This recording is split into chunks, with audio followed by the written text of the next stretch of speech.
Good evening, ladies and gentlemen, and welcome to this, our sixth Laurence Stracey Debate, and a very special welcome as ever for all of Laurence's family who are here this evening. It's hard to believe that it's approaching 7 years since Laurence's death, and that this debate has become such a fixture in the calendar. So, whilst I welcome enthusiastically Tom Linden, QC, and James Laddie from Matrix Chambers, playing this evening the Downton Abbey roles of Branson and Lady Sybil in proposing the motion that Britain's strike laws are an affront to the rights of the working man, I'll leave you to guess which is Branson and which is Lady Sybil. I caution them by saying, do we really want to go back to the 1970s? And whilst I welcome Bruce Carr, QC, and Andrew Burns from Devereux Chambers, playing Downton's roles of the Dowager Countess and Carson in contesting the motion, these will be heady and complex issues to judge this evening, and not just legal ones. In Peter Clarke, we could have no better man, for he will be our Hugh Bonneville this evening. Picture yourselves on the banks of the Nile. You're a painter, a decorator, and you're painting the inside of the tombs in the Valley of the Kings. But you haven't been paid for a few days. And in this, the very first instance, the very first recorded instance of industrial action, you and your colleagues walk out. Ramesses III has not been paying on time. And Ramesses III, recognizing the free-spirited individualism and collectivism of the painters, agreed that they should be paid. And so the foreman returned with the money, he paid the painters, and all ended happily. And you, ladies and gentlemen, can visit the Valley of the Kings and see the tombs yourself. All's well that ends well. Well, James, when one looks at Part 5 of the 1992 Act, you may see a minefield. But I see, quite clearly written in the words of the statute, a safe path through. There's no need to get blown up. All you need to do is have a good lawyer. As we shall see, the legal framework in this country is developed in a ramshackle, ad hoc manner, which is all but incomprehensible to those from outside Britain, and little more easily accessible to those who are more familiar with its legal system. Those are academic commentators.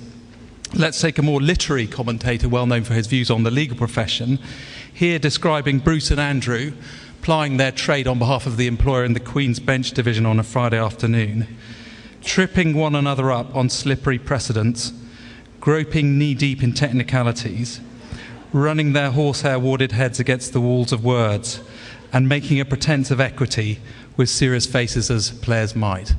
You've seen Andrew doing it, and no doubt Bruce is going to be doing it after me. Quite rightly, ladies and gentlemen, Mrs. Justice Cox, a woman not generally regarded as the employer's lackey, granted an injunction based on Britain's strike legislation, which prevented the strike going ahead. And yet, even in the face of the monumental failure by his own union to comply with a straightforward obligation to ensure that only people who vote in the ballot are those who are going to be called on the strike, Mr. Simpson, who I mentioned in another context a few moments ago, described it as a dark day for democracy. So, members, ladies and gentlemen, if you think giving 800 people the right to vote in a ballot for a strike against an employer that they don't actually work for at the time of the strike is democratic, then perhaps you should vote for comrades Laddie and Linden.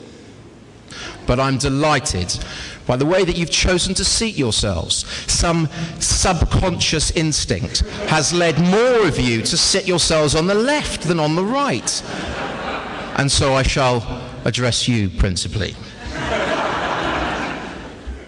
Parliament's object in introducing the democratic requirement of a secret ballot is not to make life more difficult for trade unions by putting further obstacles in their way before they can call for industrial action with impunity, but to ensure that such action should have the genuine support of the members who are called to take part. The requirement has not been imposed for the protection of the employer or of the public, but for the protection of the union's own members. The requirement to ballot, the question we ask is, certainly, if the union and its members think it appropriate to hold a ballot in respect of the question whether industrial action should be taken, so be it. And maybe there is room for individual members to take action against the union if there's a failure to hold a ballot. There's certainly room for them to decide not to take industrial action if they don't support the ballot. But what they are trying to defend on the other side is the right of the employer to bring industrial action to a halt because it is so concerned about the democratic rights of its employees. I don't buy that, and comrades, I don't think you should either. The Trade Disputes Act in 1906 has meant that trade unions have benefited ever since that day from an immunity which prevents them from being sued in tort for organising industrial action. And that immunity, ladies and gentlemen, has had the effect of securing the rights of the working man, and there's no affront. Honestly, I can't believe that anyone's even seriously considering a state of affairs which would make it easier for workers to strike. It may well be that Andrew is the product of a night of steamy passion in the 1970s, but that may be all that can be said positively about the 1970s. So we get to the nub of the problem. What the unions complain about and what Mr. Laddie says is affront to the rights of the working man, the requirement to hold a ballot before industrial action. Now, no one would say that a free and fair ballot before taking action is an affront. Surely, it's common sense that taking a ballot is going to be a complex affair. Think of the democracy that's needed to ensure fairness in a general election. There are plenty of regulations required there which have to be complied with to protect you, the voters. These regulations are there to protect you, the working men and women. And it's an affront because what it's really seeking to do is simply require the union to show its hands in terms of industrial warfare. And of course the law provides absolutely no equivalent. The employer intends, in the light of this information, to campaign against industrial action, but is under no obligation to say to the unions, well, the way we're going to go about undermining your industrial action is as follows, and we're going to use the following PR consultants, and we're going to instruct the following lawyers to apply for an injunction against you, and the sorts of points they might take are the following. So there's no correlative obligation on the employer, which is another reason why it's an affront. Now, because of the ECJ, and as a result of what my former pupil master, His Honour Judge Peter Clark, who, before he became the urbane, all-knowing, sophisticated member of the modern judiciary, who taught me all I know, he would and did label such a point as this, and I quote, ladies and gentlemen, with some trepidation given the hallowed environment in which I'm speaking, he would describe that as Euro-bollocks nonsense.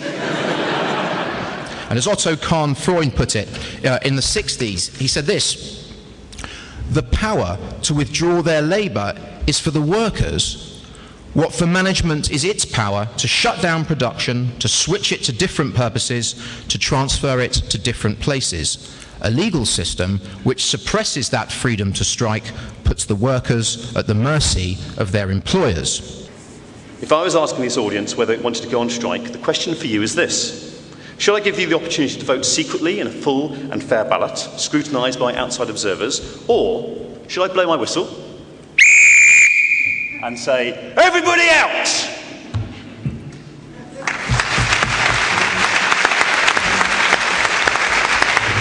They will advocate a top-down statist approach, the law intervening in the lives of working people.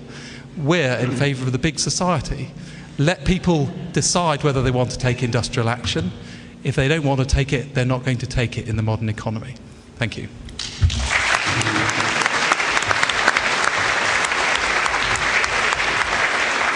So I ask you, members of the jury, to be loyal to the memory and dedication of the Tolpuddle martyrs, who fought the real fight for the rights of the working man, and I ask you to vote against this motion.